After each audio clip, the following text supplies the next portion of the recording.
Значи, пред да започнам, би сакала само да ве информирам дека слайдовите кои што ги гледате пред вас се на македонски јазик, меѓутоа излагањето, односно презентацијата, ќе биде на англиски јазик, со цел секако да ги испочитуваме бројните странски говорници кои што ќе бидат присутни да ја проследат оваа презентација, која што дава еден преглед на Е-трговијата во земјава и влијанието на COVID. А секако ни представува големо задоволство што амбасадорката изрази желба да присуствува на оваа презентација. So I will continue and switch in English now. I know that the participants here are comfortable with it, since many of the talks are in English. So in the upcoming 30 minutes, I will try to give you a picture of the development of e-commerce in North Macedonia, but of course only the key aspects, having in mind that the analysis that you are seeing on the picture is a 200-page analysis report that we were working on for the past few months. So I will try, as I mentioned, in these 30 minutes to sum up the key findings of the analysis. So this is how the report is structured. It is structured in 4 parts, and this presentation will actually follow that structure. So first of all, we will see the readiness of North Macedonia for e-commerce development. So we take a look at how ready we are for e-commerce development. And then we go a bit on the field and see what's really happening with the e-commerce in our country. And this is for the period 2017 until 2019, because the first analysis that we conducted in 2018 covers the period in 2010 until 2017. So this is sort of a revisiting of these 2 chapters to see how we have progressed. And of course, we're also including comparisons to other EU countries. And then, of course, the third part of the analysis, we go to see what's happening. We've seen the readiness, we've seen what's happening on the ground, and now let's see how COVID has impacted the development, or has it speed up, did it speed up the e-commerce development? What were the changes in the consumers' behaviors? How did e-commerce players cope, and so on? And then, of course, once we cover these 3 topics, we say, okay, what are the next steps? What do we do next to speed up the development of e-commerce in our country? So first of all, as I said, let's see what are the preconditions, or is North Macedonia, or how much is North Macedonia ready for e-commerce development? And to do so, we will take a look at 5 pillars. The first one being ICT, then the payment system, the delivery, the legal framework, and then we take a look at few indexes that are relevant to e-commerce to see how we're doing. So first of all, for the population to be able to buy online, they need to be connected to the internet. If we take a look at the chart here, we see that we are pretty good ranked comparing to the EU average. 82% of the population, of the households and individuals, are connected to the internet, or actually have internet access. Comparing to 2017, when we had 74%, this is a quite satisfying increase that we have. So people are connected, they can go online, but there are still 18% of households who are without internet connection, and 64 of them say they're not connected because they don't need it, while 34 say they don't have the needed skills to do so. When it comes to devices that people use to connect to the internet, we are actually, it's interesting that because North Macedonia is above the EU average, or 88% of the people that are connected, of Macedonians that are connected to the internet, are connecting via their smart device. And then comes the payment system. So people are online, they can go online, most probably via their mobile device, because as I mentioned, it's actually significantly increasing. And then they need, of course, a payment card to be able to complete the transaction online. So in 2019, each citizen had an average 2.2 bank accounts. And according to the last available data, in 2017, out of the citizens, of the individuals aged 15 or above, 77 had a bank account. In the brackets, you can see the EU average. 53% had a debit card, and 17 have a credit card. When it comes to banks that offer e-commerce for the e-sellers who want to sell online, there are 5 out of 13 banks that offer this service. We will take a look a bit later when we take a look at the questionnaire for the e-commerce companies. Then the third pillar is delivery. So we've seen people are online, they have a card, they go and buy online, and they need to get the product, of course, to their home. And to see how we are performing in this segment, we are taking a look at the Logistics Performance Index, which actually shows how the perception of the overall quality of the logistics operators in our country. So we are ranked 84th place out of 160 countries. But if we compare with the EU countries, you can see on the chart below, we are doing not so good, or we are almost at the bottom in terms of the value of this index. We do have some progress since 2015, but it's not satisfiable if you compare to other countries. We are moving very slow. So this index includes six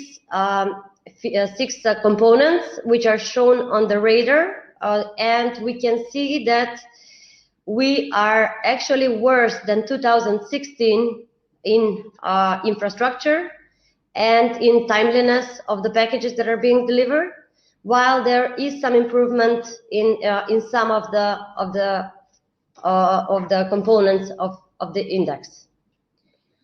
Then the fourth pillar is regulation, or actually the legal framework, because consumers need to be safe, businesses need clear rules, and the business legal framework should follow this dynamic field that is developing. Here are listed all the laws that we have on paper, of course, that are connected to e-commerce, but when it comes to practice, they're not updated. So the law on electronic commerce needs an urgent update to reflect what's going on and to set the rules for the companies to be aligned with the EU practices and laws, of course. Out of this law, laws that are on this slide, only the law on data privacy has been updated in February 2020, and it's fully aligned with the GDPR. So the other laws need amendments, and we actually need a new comprehensive law on electronic commerce. And then for the end of the readiness, we take a look at 2 indexes. So the first one being the UNCTAD B2C e-commerce readiness index, which gives a picture of how much a country is ready for the development. And of course, it's good to see how we're doing comparing to other countries, but of course as well comparing to North Macedonia a few years ago, so that we see what the progress that we have made. So the value of the index in 2015 was 60, and now it has increased to 73. So we see that we have some improvement in the readiness, and we are ranked 48 out of 152 countries. On the chart, we can see how we are ranked comparing to other European countries. And the other index is the Network Readiness Index, and it includes 4 components, which are technology, meaning how much our country is capitalizing on the opportunities created by technologies. It includes people, impact, and governance. And we are actually doing the worst in technology and people, somewhat better in impact, and we're doing not so bad in governance, according to these components of the index. So the second part of the analysis, we'll take a look at how the things are actually, in fact, what's happening with e-commerce. Is it growing? Are people buying more online? What are they doing online? And this is after the first chapter, or after we've seen that North Macedonia is ready and is doing good in terms of these parameters in readiness. Of course, there are fields where we can improve, but again, we do have the needed preconditions for e-commerce development. So let's see how e-commerce is actually developing. On this image, there are 2 charts. There are the total value made with payment cards in 2019. Is 4 billion euro, which is 18% more comparing to 2017. What is interesting to note is the structure of this money that have been, of the value of transactions that have been spent with payment cards. So on the picture, we can see the structure with domestic cards, and we see that cash withdrawal for ATMs is decreasing, and on that and the transactions on physical POS terminals is increasing, while also there is an increase in the virtual virtual transactions on virtual POS. And then on the other chart is shown the value that is made, or the turnover that is made online with payment cards towards the domestic e-sellers. So we see the increase over the past 4 years. This year, 2019, there were 76 million euro turnover towards domestic shops, and we see that there is a steady growth of around 35 to 40% on a yearly basis. The Macedonians spent in 2019 169 million euro with their payment cards online on e-shops. But because this is all data from the central bank, I have to mention a note that in these transactions made with payment cards, there's also included the payment of bills online. So it's not only e-shops. We do need some improvement as well in the methodology and in the data we have, so that we can make better decisions. So now we are speaking about e-commerce in the narrower sense, because we are speaking about only online transactions made with payment cards. We're excluding the cash on delivery, of course, in these numbers. What is positive is that out of this money, 170 million euro almost, that Macedonians have spent, around 60% of this value is made towards foreign e-shops. This is positive because it was more in 2017, or 70% was the share of the value made towards foreign e-shops. So 100 million euro were spent towards foreign e-shops, and 69 million towards domestic e-shops. On the chart here, we can also see where did this money go, in which countries, but again, it's not so relevant, because it's actually where the company is registered to receive these transactions that people from North Macedonia do. So we're speaking about, of course, globalization, and there are companies that have their headquarters in many countries. So for instance, in UK, we can say that maybe Turkish Airlines or other airline companies have their branches there, and people that shop from North Macedonia that pay their airlines, it goes there. So it's a bit, but however, it gives a picture. Hungary is 21% in share, which is probably Wizz Air, and so on. Now we see how much Macedonians are buying online. So if we take a look at the chart, we see that there is an increase to 36% of the internet users have made at least one online order in the past 12 months. And comparing to 2017, when it was 20%, we see that there is maybe we can say significant increase, but it's always, of course, comparing to other countries. Or as one famous statistician said, when they asked him, how is your wife? He said, compared to whom? So it's always about, we cannot know how we are performing if we don't compare with other countries. We might say 20 to 36%, that's good.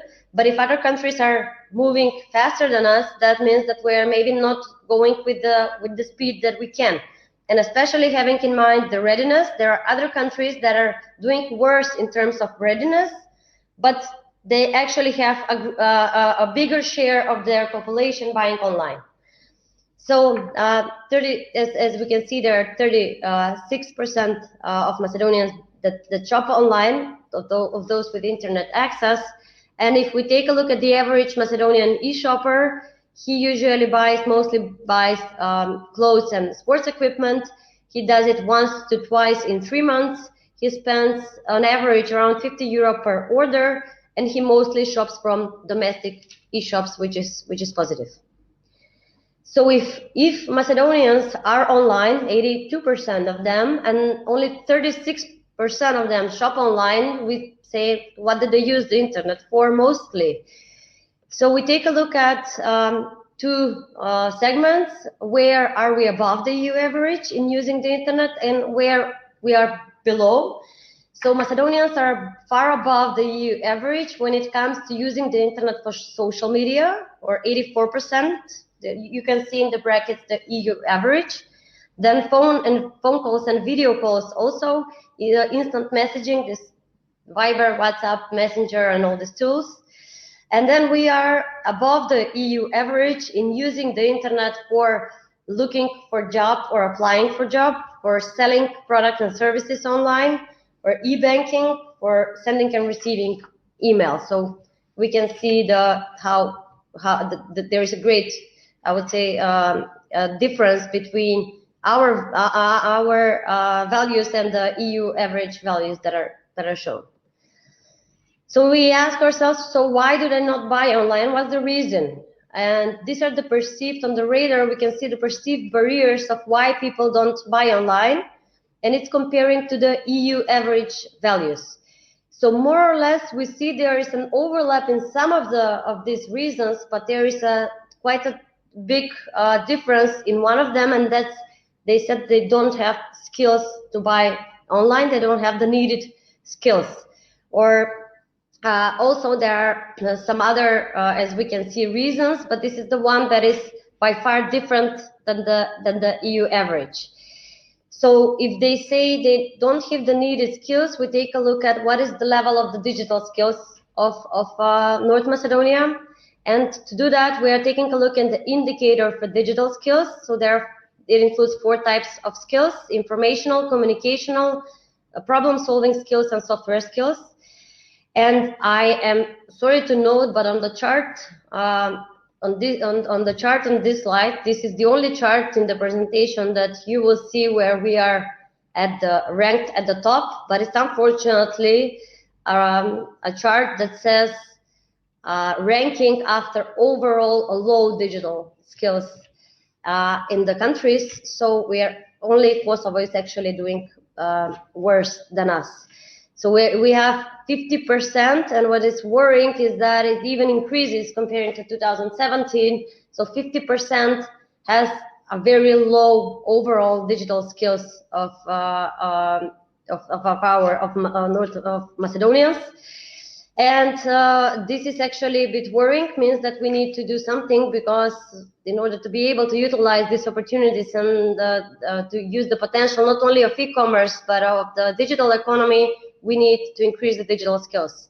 However, it's not so dark everywhere. There are some other, of course, the analysis is 200 pages and includes many other charts in terms of digital skills. So we have some improvement in, let's say, the advanced digital skills and software skills, and of course, there are some positive things as well. So now we go to the 3rd chapter. After we have seen that we are ready, we can do better in some aspects, but we are ready for e-commerce development. We have seen how we are progressing. We do have progress, but far above our, far below our potential, meaning that we can do better. And let's see if COVID has opened opportunities, how it has affected e-commerce growth, how e-commerce companies have coped with it, and how e-shoppers have changed their habits. So first, just briefly, let's take a look at the global level. There has been an accelerated growth in e-commerce globally, or we can say that 5 normal years happened in 3 COVID months. So on the chart, there is the information for UK and US. The chart shows the online retail as a share of total retail. We can see the dramatic increase happening due to COVID. However, this increase is not equal across all sectors. So that's why it may be interesting to see what are the top fastest growing products and what are the top 10 products that were actually declining the most in terms of have a drop in sales. So in the first place, there's gloves, of course. Interestingly, on second place, just before medicines, is bread baking home appliances. And mostly groceries have noted a very, very big increase, although the baseline is a bit low on the groceries. And when it comes to, of course, the top 10 products that are in decline, of course, here's suitcases and all these travel-related things, the clothes that are related to events and so on and so forth. So let's take a look at North Macedonia, and we're taking a look at the first half of 2020 comparing to the first half of 2019. What we see is actually that the total value of transactions made with payment cards is almost the same as previous year, but there is a change in the structure. So there is a decline or decrease in the value of ATM withdrawal, but as well a decrease in the transactions made in physical shops and POS terminals. And as a result of it, there has been a 114% increase of the value of transactions that are done online with domestic cards towards domestic e-shops. Or in particular, if we break down to the 2 quarters to see the impact on the first and on the second one, because COVID began in 15th, mid-March approximately, when the restrictions were brought by the government. So you can take a look just at the bottom, the biggest bar, which is 177%, and that is the increase of the value made with domestic cards towards domestic e-shops in Q2. So the first one had a 62% increase, and then we see the increase in the second quarter that has been dramatic. There has been a great increase in the number of active payment cards in circulation in the country, and this is actually due to the measure that the government introduced, the domestic payment cards, by which around 300,000 citizens got a payment card. So we see that from 1.8 million people just in May, it increased to 2.1 million. And of course, this as well affected that there are more companies, more physical locations that will install their POS terminals, and of course there are even more virtual terminals. So the number of virtual terminals in June is 1,200 already. So let's take a look at the questionnaires, at the surveys. The first one is, let's see what the e-commerce companies say, how they're coping, and there are 68 companies that have responded. Most of them have begun, or 43% have started selling online in 2020. 40% are selling only online, while others have also physical shops. 80% do delivery of their products. 32 offer only online payment. And 25 out of them have their own mobile application.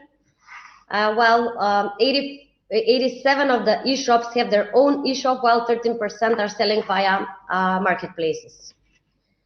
Now, there are many questions and aspects that we were analyzing, but I'll stick only to a few of them, in particular to the COVID ones, and I've kept this chart on this slide because we have participants from the bank, so they can see the share of each bank when it comes to the e-commerce players that took part in the survey. What is maybe important to note is that 47% of the e-commerce companies are not familiar with the functions and features that the banks offer, meaning banks need to work on the promotion and putting these features out there for the e-commerce companies. All e-commerce or e-sellers use social media to promote their e-shop, and Facebook is the most important, of course, for their sales. Then second is Instagram with 21%.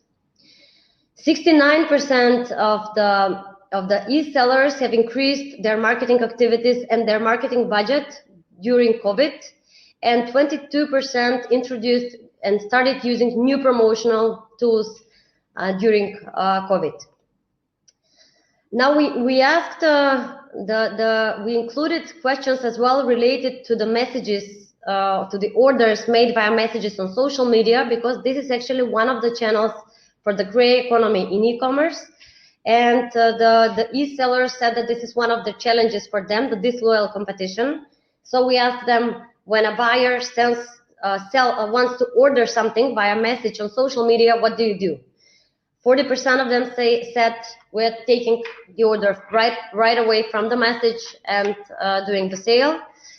And for these companies, actually 21% of the e-commerce companies said that above 50% of their sales are done via messages on social media, which is a bit worrying.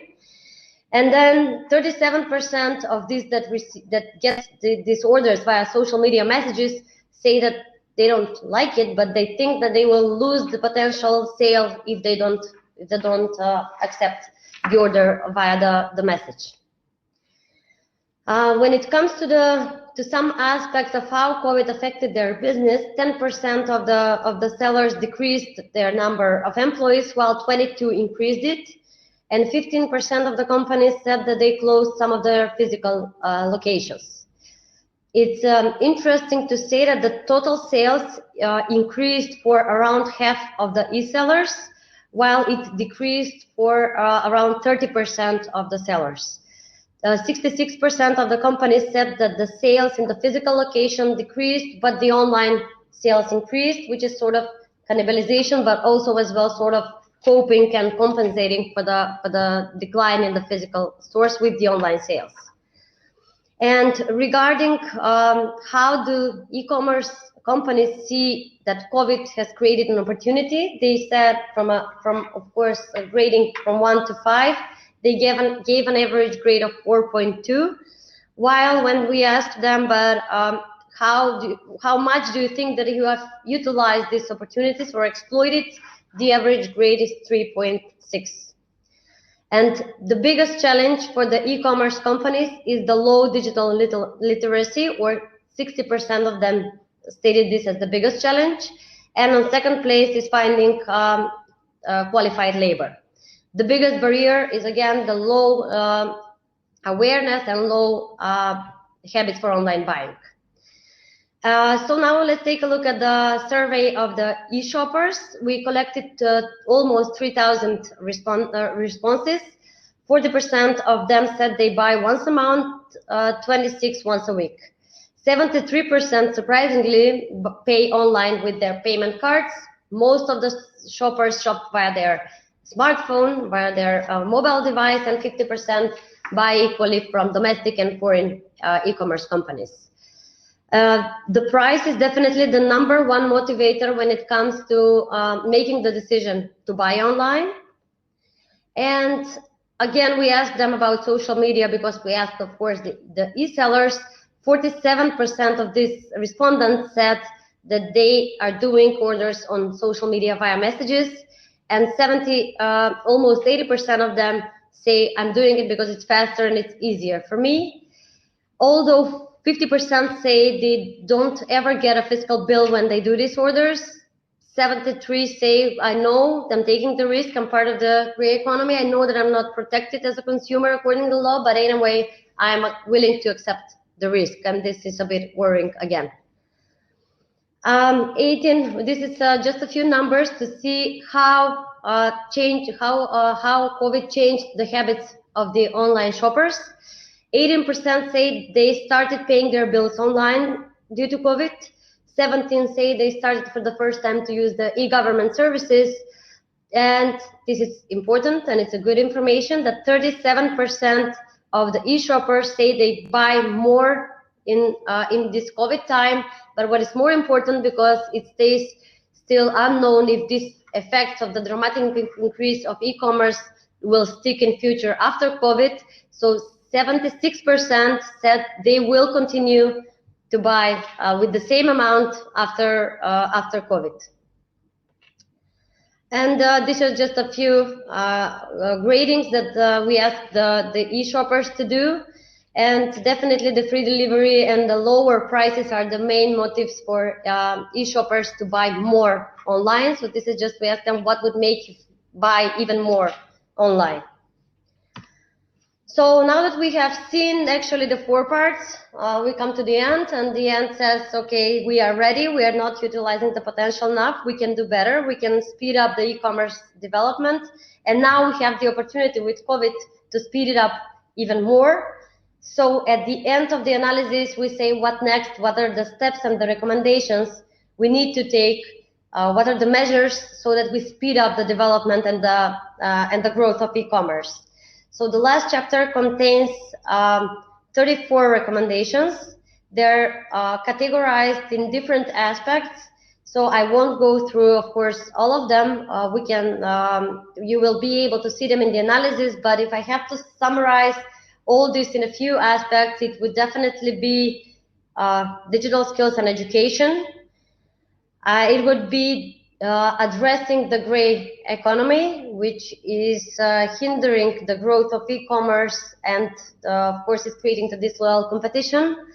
It would be recommended measures like subsidies and maybe some tax deferrals for companies that would implement this new channel. It's definitely one of the recommendations is modernizing and increasing the capacities of the institutions. So we have a suggestion made, like it's called an e-inspectorate, to connect all inspectorates and to educate, to increase the skills for e-commerce and for the digital economy of the administration. And then it's some promotional activities for even increasing the awareness about the potential of e-commerce. And of course, there is the legal framework that needs an update. So basically, we did a set of recommendations in the analysis of 2018. And in this one, we are evaluating the status of implementation of all these recommendations that we did. And then we are adding as well some new recommendations and suggesting what are the next steps. So these recommendations can serve the government, the NGOs, the business sectors, and all related stakeholders as a guideline on what to do next, so that we improve in the indexes, improve in the actual e-commerce development, and maybe next year at the conference we say that we had even a greater increase comparing to the one that we had now in COVID. And of course, hopefully next year we have the conference in person and in physical location. Thank you.